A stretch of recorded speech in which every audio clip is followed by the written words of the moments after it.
This book made me cry. Like, seriously. I was expecting it, but then it just hit me and I just cried for about an hour. So, there you go.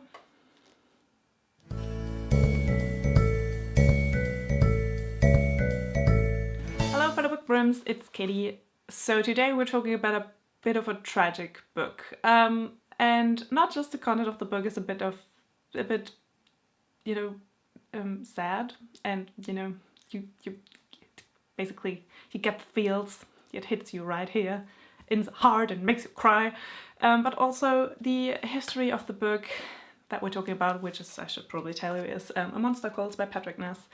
The history of the writing of the book, or of the writing process of the book, is a bit tragic. So the original idea of the book came from Siobhan Dowd, but before she could write the book, sadly, unfortunately, she died, and Patrick Ness took over and not really finished the book, but took the idea and made it into his own story.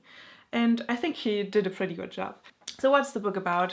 We have Connor, he's 13 years old, and his mom's got cancer, and she's getting chemotherapy, yeah.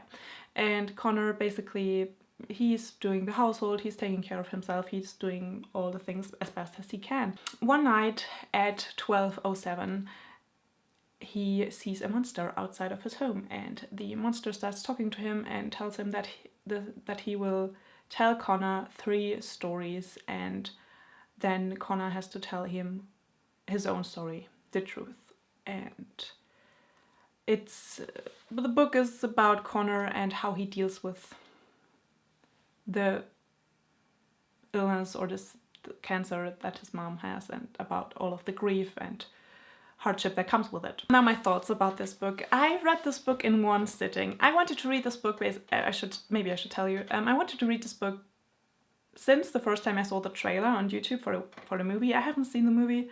Unfortunately, I could not do that because I'm living in an area where cinemas or movie theaters are a bit raw, and we don't get the one theater that we have that does basically only get the big blockbusters, and sometimes they don't even get the big blockbusters because too expensive, or just a limited amount of cinemas get them here in Germany and shit like that. It's not important, basically.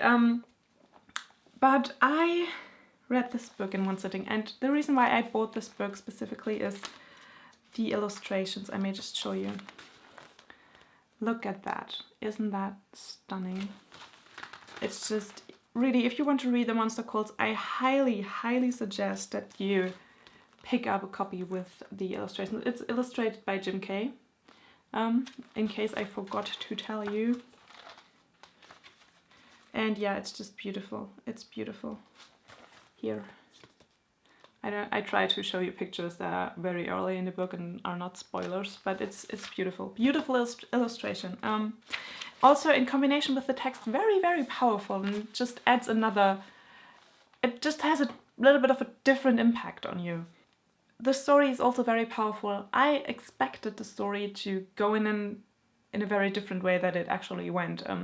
I mean, if you hear that, yeah, boy, 13 years old, mother has cancer, and like you expect it to go into a certain way, but it went into a different way. It went a different way, and I'm very glad it did, because it was beautiful and very powerful. And man, I just loved this book. I loved the monster and the stories that he told and how Connor interacted with him. I basically loved everything about this book. All the characters were great. All the characters were written in a way, generally the writing was in a way that it wasn't over-explaining everything. Like, it just leaves enough room for interpretation. It doesn't spell out the different feelings of the characters, and I personally appreciate that a lot. I see that in a lot of literature, a lot of young adult and children's literature, that everything is spelled out and everything is explained. Like, take the new Cinderella Disney movie, everything is narrated, and it sucks. Children can't pick up on shit, just stop.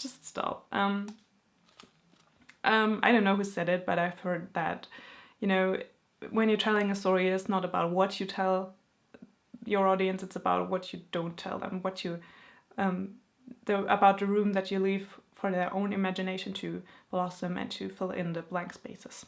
And I think that's what this book really beautifully does. Basically, this is one of the books, I gave it 5 stars, obviously. This is one of the books, this is the type of book that makes me regret that I'm not an English teacher. Like, I would love to read this with since I'm in Germany and English is the second language that the children learn, maybe like 10th grade when they're like 16. I would love to read this in class and just discuss it with the students, and, you know, talk about the pictures and how that adds to the story. And like, I just wish we, like, I just think there's so much that you can take from it and so much that you can talk about in this book. And I'm almost tempted to give this to one of my favorite English teachers in school when I was in school, and just say like, here, do it, read it with your class, please. So yeah, I might do it. You never know. I'd like to say, if you are reading this with a child, or if you're giving this to a like 12, 13, 14-year-old young adult. I don't want to say child because I know I hated it when people called me child at that age. Make sure that you talk about this book with them, I would say, because I don't think this is one of the types of books that you just can give someone to enjoy and then like don't talk about it. I think this, like, I'd say you should always talk about the books that your children are reading with your children. It's a very important step in like reading, socialization, and in encouraging reading and encouraging the motivation to read. But I think especially with these types of books, especially with this book, which leaves so much room to talk about and so much room for interpretation and for your own imagination, I think it's very important to talk about it, also because it doesn't spell everything out, because it doesn't explain every little reason why people are doing what they're doing. I think you maybe should talk about this and why, and like get behind why people are doing what they're doing. Also with the family dynamic, with the dad that is just like absent and leaving all the time, and with the grandma, and like maybe just trust me on that. So yeah, I love this book. One of my favorite books that I've read this year so far.